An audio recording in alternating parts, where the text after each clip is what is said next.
তোমার জন্য কেউ থামবে না, সূর্যও না, চন্দ্রও না, আলো বাতাস রোদ বৃষ্টি কেউ না, একটা মানুষও না, একটা মানুষও না।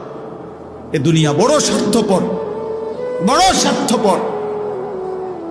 এজন্য বাপ আপনাদেরকেও বলি, যুবক তোমাদেরকেও বলি, তুমি নষ্ট হয়ে গেলে শেষ পর্যন্ত মনে রাখো তোমার জন্য কেউ থামবে না।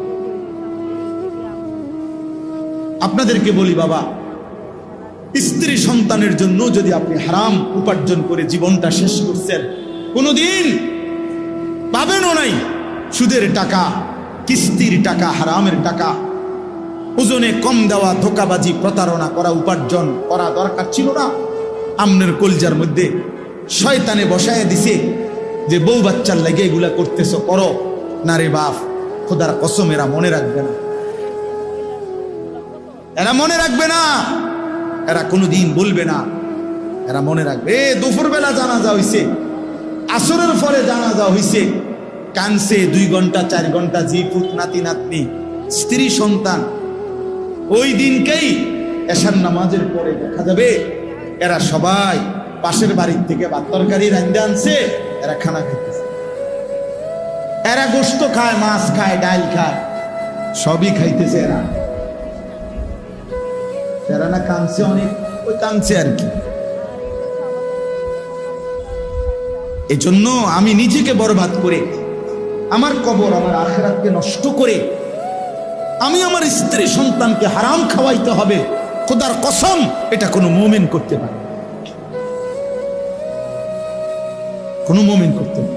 আমার ছেলে কোনোদিন 1 ওয়াক্ত ফজরের নামাজ পড়বে না, আর এমন জানোয়ারের জন্য আমি কামাই করুম, কমপক্ষে আমি আনিস এমন বেকুব না। তার লগে আমার আগে বুঝাপড়া করা দরকার। তুই মুসলমানের বাচ্চা কিনা আগে এটা বল, তুই ইমানদারের সন্তান কিনা বল বেটা।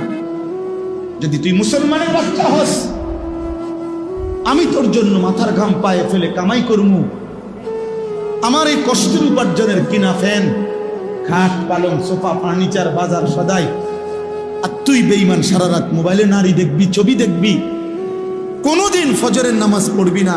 এমন জানোয়ারের জন্যই আমি কামাই করলাম না। এমন হাইওয়ানের জন্য কামাই করতে বলছে কে? যার কপালে সেজদা নাই, অত মানুষ না। কেউ আমরা থাকবো না, রাজপ্রাসাদের ওই অট্টালিকায়ও মরে যাবে, জীর্ণ কুঠিরে কুড়ে ঘরে যে মরে যাবে, জীবনে যে কোনো দিন দুঃখ দেখে নাই সেও মরে যাবে, জীবনে যে কোনো দিন সুখ দেখে নাই সেও মরে যাবে, সেও মরে, চাইলেও মরে যাবে, না চাইলেও মরে যাবে। হসপিটালের আইসিইউর ভিতর থেকেও মালাকুল মৌত নিয়ে আসে, লন্ডন আর থেকে, থাইল্যান্ড থেকেও হসপিটাল থেকে বাংলাদেশের রুগীরে মৃত্যু দিয়ে দেয়। এই জন্য বন্ধু আমার, বাপ আমার, অনেক ছেলে আছো তোমরা কোনোভাবেই বুঝতে চাও না, কোনোভাবেই না, তোমাদের শাহওয়াত তোমাদেরকে বুঝাইতে চায় না, কোনোভাবেই তোমরা বুঝতে চাও না যে এই মোবাইল, এই নারী, এই ছবি, তোমাদের বন্ধুদের এই আড্ডা, এটা তোমার ভালো করে না।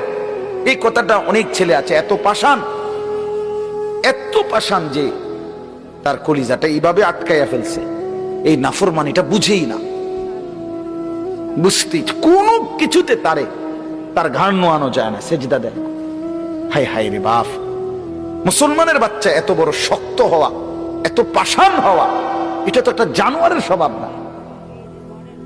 জানোয়ারও তো এত কঠিন হয় না, হাইওয়ান জানোয়ার, কুকুর বিড়ালও এত নিকৃষ্ট হয় না। আমি রীতিমতো হুজুর, আমার জিন্দিগি যদি কেউ, আমার মন চায় মাঝে মধ্যে যে মানে এটা গবেষণা করি, মানে পিএইচডি করি এটার উপরে, যে একটা মুসলমানের বাচ্চা 3